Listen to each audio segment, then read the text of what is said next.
ಶ್ರೀ ಗುರುಭ್ಯೋ ನಮಃ ಹರಿ ಓಂ ನಮೋ ಭಗವತೆ ವಾಸುದೇವಾಯ ಓಂ ನಮೋ ನಾರಾಯಣಾಯ ಜ್ಞಾನಾನಂದಮಯಂ ದೇವಂ ನಿರ್ಮಲಂ ಸ್ಫಟಿಕಾಕೃತಿಂ ಆಧಾರಂ ಸರ್ವವಿದ್ಯಾನಾಂ ಹಯಗ್ರೀವಂ ಉಪಾಸ್ಮಹೆ. ನಮಸ್ಕಾರ ವೀಕ್ಷಕರೇ, ನಿಮ್ಮೆಲ್ಲರಿಗೂ ನನ್ನ ಯೂಟ್ಯೂಬ್ ಚಾನಲ್ಗೆ ಸ್ವಾಗತ. ನಾನು ಪ್ರಮೋದ್ ಕಶ್ಯಪ್. ಮಿಥುನ ರಾಶಿಯವರ 2026ರ ವರ್ಷ ಫಲವನ್ನು ಸ್ವಲ್ಪ ವಿಭಿನ್ನವಾಗಿ ಮತ್ತು ಸ್ಪಷ್ಟವಾಗಿ ತಿಳಿದುಕೊಳ್ಳೋಣ. ಈ ವರ್ಷ ನಿಮ್ಮ ಜೀವನದಲ್ಲಿ ಪ್ರಮುಖವಾದ ಗ್ರಹಸ್ಥಿತಿಗಳು ದೊಡ್ಡ ಮಟ್ಟದ ಬದಲಾವಣೆಗಳನ್ನ ತರುತ್ತವೆ. ಸೊ ಈ ವಿಡಿಯೋದಲ್ಲಿ ನಾವು ಮಿಥುನ ರಾಶಿಯವರ ಯುಗಾದಿ ವರ್ಷ ಭವಿಷ್ಯ ಅಂದರೆ ಪರಾಭವ ನಾಮ ಸಂವತ್ಸರದ 2026ನೇ ವರ್ಷದ ಮಿಥುನ ರಾಶಿ ಅಥವಾ ಲಗ್ನದವರಿಗೆ ಯಾವ ರೀತಿ ಇದೆ, ಗ್ರಹಗಳ ಪರಿಸ್ಥಿತಿ ಯಾವ ರೀತಿ ಇದೆ ಮತ್ತು ಈ ವರ್ಷ ಏನೇನು ನಡೆಯುತ್ತೆ, ಪ್ರಮುಖ ಘಟನೆಗಳು ಅಂಥೇಳಿ ಈ ವಿಡಿಯೋದಲ್ಲಿ ತಿಳ್ಕೊಳ್ತಾ ಹೋಗೋಣ. ಹಾಗಾಗಿ ವಿಡಿಯೋನ ಕೊನೆಯ ತನಕ ನೋಡಿ. ನನ್ನ ಚಾನಲ್ಗೆ ಯಾರ್ಯಾರು ಸಬ್ಸ್ಕ್ರೈಬ್ ಮಾಡ್ಕೊಂಡಿಲ್ಲ ಸಬ್ಸ್ಕ್ರೈಬ್ ಮಾಡ್ಕೊಳ್ಳಿ. ವರ್ಷದ ಆರಂಭದಲ್ಲಿ ಗುರು ನಿಮ್ಮ ರಾಶಿಯಲ್ಲಿ ಇರುವುದರಿಂದ ನಿಮಗೆ ಆತ್ಮವಿಶ್ವಾಸ, ಚಿಂತನೆ ಹಾಗೂ ನಿರ್ಧಾರ ಶಕ್ತಿಯಲ್ಲಿ ಉತ್ತಮ ವೃದ್ಧಿ ಕಾಣಿಸಿಕೊಳ್ಳುತ್ತದೆ. ನಂತರ ಜೂನ್ ಮೊದಲ ವಾರದಲ್ಲಿ ಗುರು ದ್ವಿತೀಯ ಭಾವಕ್ಕೆ ಸಂಚಾರ ಮಾಡ್ತಾನೆ. ಇದರಿಂದಾಗಿ ನಿಮ್ಮ ಧನಸ್ಥಿತಿ, ಕುಟುಂಬದ ವಿಷಯಗಳು ಮತ್ತು ಮಾತಿನ ಪ್ರಭಾವದಲ್ಲಿ ಹೆಚ್ಚಳವಾಗುತ್ತವೆ. ರಾಹು ಕೇತುಗಳು ವರ್ಷದ ಬಹುಭಾಗದಲ್ಲಿ ಕ್ರಮವಾಗಿ ತೃತೀಯ ಮತ್ತು ಭಾಗ್ಯ ಸ್ಥಾನಗಳಲ್ಲಿ ಇರುತ್ತವೆ. ಇದು ಧೈರ್ಯ, ಪ್ರಯತ್ನ ಮತ್ತು ಭಾಗ್ಯದಲ್ಲಿ ಮಿಶ್ರ ಫಲಗಳನ್ನು ನೀಡುತ್ತವೆ. ಆದರೆ ಡಿಸೆಂಬರ್ ವೇಳೆಗೆ ರಾಹು ಅಷ್ಟಮ ಭಾವಕ್ಕೆ ಮತ್ತು ಕೇತು ದ್ವಿತೀಯ ಭಾವಕ್ಕೆ ಬದಲಾಗುವುದರಿಂದ ಕೆಲವು ಅಂತರಂಗದ ಬದಲಾವಣೆಗಳು, ಆಲೋಚನೆಗಳಲ್ಲಿ ಗಂಭೀರತೆ ಮತ್ತು ಹಣಕಾಸಿನಲ್ಲಿ ಜಾಗೃತಿ ಅಗತ್ಯವಾಗಿರುತ್ತದೆ. ಶನಿಯ ಸ್ಥಿತಿ ದಶಮ ಭಾವದಲ್ಲಿ ಮುಂದುವರಿಯುತ್ತದೆ. ಶನಿ ವಕ್ರೀವಾಗುವ ಸಮಯದಲ್ಲಿ ಕೆಲಸದಲ್ಲಿ ಸ್ವಲ್ಪ ಒತ್ತಡ, ವಿಳಂಬ, ಆದರೆ ದೀರ್ಘಕಾಲದಲ್ಲಿ ಫಲಪ್ರದ ಅನುಭವಗಳು ದೊರೆಯುತ್ತವೆ. ಶನಿಯ ಪ್ರಭಾವದಿಂದ ನೀವು ಜೀವನದ ಪಾಠಗಳನ್ನು ಕಲಿಯುವಿರಿ ಮತ್ತು ನಿಮ್ಮ ಶ್ರಮಕ್ಕೆ ತಕ್ಕ ಫಲಗಳನ್ನು ನಿಧಾನವಾಗಿ ಪಡೆಯುತ್ತೀರಾ. ಈ ವರ್ಷದ ಒಟ್ಟು ಫಲಿತಾಂಶವನ್ನು ನೋಡಿದರೆ ಆದಾಯ ಉತ್ತಮವಾಗಿದ್ದರೂ ಖರ್ಚು ಕೂಡ ಹೆಚ್ಚು ಇರುತ್ತದೆ. ಅಂದರೆ ನೀವು ಹೆಚ್ಚು ಸಂಪಾದನೆ ಮಾಡುತ್ತೀರಾ, ಆದರೆ ಅದೇ ಸಮಯದಲ್ಲಿ ವಿವಿಧ ಕಾರಣಗಳಿಗೆ ಹಣದ ಹೊರೆ ಹೆಚ್ಚಾಗ್ತಾ ಹೋಗುತ್ತದೆ. ಈ ಖರ್ಚುಗಳಲ್ಲಿ ಮುಖ್ಯವಾಗಿ ಮನೆ, ವಾಹನ, ಕುಟುಂಬ ಸುಖ ಮತ್ತು ವೈಭವದ ಜೀವನಕ್ಕೆ ಸಂಬಂಧಿಸಿದ ವೆಚ್ಚಗಳು ಸೇರಿರುತ್ತವೆ. ಸುಮಾರು 12 ವರ್ಷಗಳ ನಂತರ ಗುರು ನಿಮ್ಮ ಧನಸ್ಥಾನಕ್ಕೆ ಬರುವುದರಿಂದ ನಿಮ್ಮ ಜೀವನದಲ್ಲಿ ಐಶ್ವರ್ಯ ಮತ್ತು ಸುಖ ಸಮೃದ್ಧಿ ಸೂಚನೆ ಇದೆ. ಕಳೆದ ಕೆಲವು ವರ್ಷಗಳಲ್ಲಿ ಅನುಭವಿಸಿದ ಕಷ್ಟಗಳು, ಹಣದ ಕೊರತೆ, ಮನಸ್ಸಿನ ಒತ್ತಡ ಇವುಗಳು ನಿಧಾನವಾಗಿ ಕಡಿಮೆಯಾಗುತ್ತವೆ. ವಿಶೇಷವಾಗಿ ಕುಟುಂಬದ ಒಳಗಿನ ಸಮಸ್ಯೆಗಳು ನಿವಾರಣೆಯಾಗುತ್ತವೆ. ನೀವು ಮನೆಯಲ್ಲಿ ಹೆಚ್ಚು ಸಂತೋಷದ ವಾತಾವರಣವನ್ನು ಅನುಭವಿಸುವಿರಿ. ಆರೋಗ್ಯದ ವಿಷಯದಲ್ಲಿ ಗಮನಾರ್ಹ ಸುಧಾರಣೆ ಕಾಣಬಹುದು. ಹಿಂದೆ ಇದ್ದ ಕೆಲವು ಸಮಸ್ಯೆಗಳು ನಿಧಾನವಾಗಿ ನಿವಾರಣೆಯಾಗುತ್ತವೆ.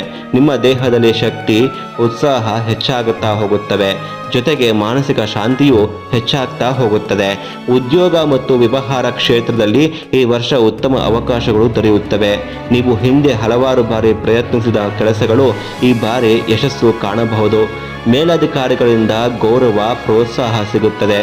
ಕೆಲವರಿಗೆ ಪದೋನ್ನತಿ ಅಥವಾ ವರ್ಗಾವಣೆ ಯೋಗವೂ ಇದೆ. ಉದ್ಯೋಗವಿಲ್ಲದೆ ಇದ್ದವರಿಗೆ ಹೊಸ ಅವಕಾಶಗಳು ಸಿಗುವ ಸಾಧ್ಯತೆ ಇದೆ. ವ್ಯಾಪಾರದಲ್ಲಿ ಹೊಸ ಯೋಜನೆಗಳನ್ನು ಕೈಗೆತ್ತಿಕೊಳ್ಳಬಹುದು. ಆದರೆ ನಿಮ್ಮ ಜನ್ಮ ಜಾತಕದ ದಶಾಭುಕ್ತಿಯನ್ನು ಗಮನದಲ್ಲಿಟ್ಟುಕೊಂಡು ನಿರ್ಧಾರ ತೆಗೆದುಕೊಳ್ಳುವುದು ಉತ್ತಮ. ಹಳೆಯ ವ್ಯವಹಾರಗಳಲ್ಲಿ ಬದಲಾವಣೆ ಅಥವಾ ವಿಸ್ತರಣೆ ಮಾಡುವುದರಿಂದ ಲಾಭ ಸಾಧ್ಯವಿದೆ. ಕೌಟುಂಬಿಕ ಜೀವನದಲ್ಲಿ ಸಂತೋಷ ಹೆಚ್ಚಾಗುತ್ತದೆ. ದಾಂಪತ್ಯ ಜೀವನ ಸುಖಕರವಾಗಿರುತ್ತದೆ. ಸಂತಾನ ಸಂಬಂಧಿತ ವಿಚಾರಗಳಲ್ಲಿ ಶುಭ ಸುದ್ದಿ ಸಿಗುವ ಸಾಧ್ಯತೆ ಇದೆ. ಸ್ನೇಹಿತರಲ್ಲಿ ಕೆಲವರಿಂದ ಸಹಾಯ ದೊರೆಯುತ್ತದೆ, ಆದರೆ ಕೆಲವರಿಂದ ದ್ರೋಹದ ಸಾಧ್ಯತೆಯೂ ಇರುವುದರಿಂದ ಜಾಗ್ರತೆ ಅಗತ್ಯ. ಆಸ್ತಿ ಸಂಬಂಧಿತ ವಿಷಯಗಳಲ್ಲಿ ಅನುಕೂಲಕರ ಫಲಿತಾಂಶಗಳು ದೊರೆಯುತ್ತವೆ. ಮನೆ, ಜಮೀನು ಅಥವಾ ವಾಹನ ಖರೀದಿ ಮಾಡುವ ಯೋಗವಿದೆ. ಸಮಾಜದಲ್ಲಿ ಗೌರವ ಮತ್ತು ಮಾನ್ಯತೆ ಹೆಚ್ಚಾಗಬಹುದು. ಸಂಘ ಸಂಸ್ಥೆಗಳಲ್ಲಿ ನಿಮ್ಮ ಹೆಸರು ಪ್ರಭಾವ ಬೀರುತ್ತದೆ. ನ್ಯಾಯಾಂಗ ಅಥವಾ ಸರ್ಕಾರಿ ವ್ಯವಹಾರಗಳಲ್ಲಿ ಸಕಾರಾತ್ಮಕ ಫಲಗಳು ದೊರೆಯುತ್ತವೆ. ವಾದ ವಿವಾದಗಳಲ್ಲಿ ಜಯ ಸಿಗುತ್ತದೆ. ದೂರ ಪ್ರಯಾಣಗಳ ಸಾಧ್ಯತೆ ಇದೆ ಮತ್ತು ಇವುಗಳಿಂದ ಲಾಭವೂ ದೊರೆಯುತ್ತದೆ. ಕೃಷಿ ಕ್ಷೇತ್ರದಲ್ಲಿ ಇರುವವರಿಗೆ ಈ ವರ್ಷ ಉತ್ತಮ ಫಲಿತಾಂಶಗಳು ದೊರೆಯುತ್ತವೆ. ಹೂಡಿಕೆ ಮಾಡಿದ ಹಣ ಮರಳಿ ಲಾಭದೊಂದಿಗೆ ಬರುತ್ತವೆ. ಬೆಳೆ ಉತ್ತಮವಾಗಿ ಬೆಳೆಯುತ್ತದೆ. ಪರಿಹಾರಗಳ ವಿಷಯಕ್ಕೆ ಬಂದಾಗ ಮೊದಲನೇದಾಗಿ ಸಾಮಾಜಿಕ ಸೇವೆ ಬಹಳ ಮುಖ್ಯ. ಸಾಧ್ಯವಾದಷ್ಟು ಮರಗಳನ್ನು ನೆಟ್ಟು ಅವುಗಳನ್ನು ಪೋಷಿಸುವ ಅಭ್ಯಾಸ ಮಾಡಿಕೊಳ್ಳಿ. ಪಕ್ಷಿಗಳು ಮತ್ತು ಪ್ರಾಣಿಗಳಿಗೆ ನೀರು ಹಾಗೂ ಆಹಾರ ಒದಗಿಸಿ. ಇದು ನಿಮಗೆ ಪುಣ್ಯ ಫಲವನ್ನು ನೀಡುತ್ತದೆ. ಆಧ್ಯಾತ್ಮಿಕ ಪರಿಹಾರವಾಗಿ ಪ್ರತಿದಿನ ಬೆಳಿಗ್ಗೆ ಓಂ ಬ್ರಾಂ ಬ್ರೀಂ ಬ್ರೌಂ ಸಹ ಬುಧಾಯ ನಮಃ ಎಂಬ ಮಂತ್ರವನ್ನ 108 ಬಾರಿ ಜಪ ಮಾಡುವುದು ಉತ್ತಮ. ದಕ್ಷಿಣ ದಿಕ್ಕಿನ ಕಡೆ ಮುಖ ಮಾಡಿ ಜಪ ಮಾಡಿದರೆ ಇನ್ನಷ್ಟು ಫಲಪ್ರದವಾಗುತ್ತದೆ. ಜೊತೆಗೆ ಕಾಮಾಕ್ಷಿ ಪಂಚಕ ಸ್ತೋತ್ರ ಪಠಣ ಮಾಡುವುದರಿಂದ ಹೆಚ್ಚಿನ ಶುಭ ಫಲ ಸಿಗುತ್ತದೆ. ಒಟ್ಟಾರೆ ಮಿಥುನ ರಾಶಿಯವರಿಗೆ 2026 ಒಂದು ಪ್ರಮುಖ ಮತ್ತು ಶುಭಕರ ವರ್ಷವಾಗಲಿದೆ. ಕಷ್ಟಗಳಿಗಿಂತ ಸುಖಗಳು ಹೆಚ್ಚು ಇರುತ್ತವೆ.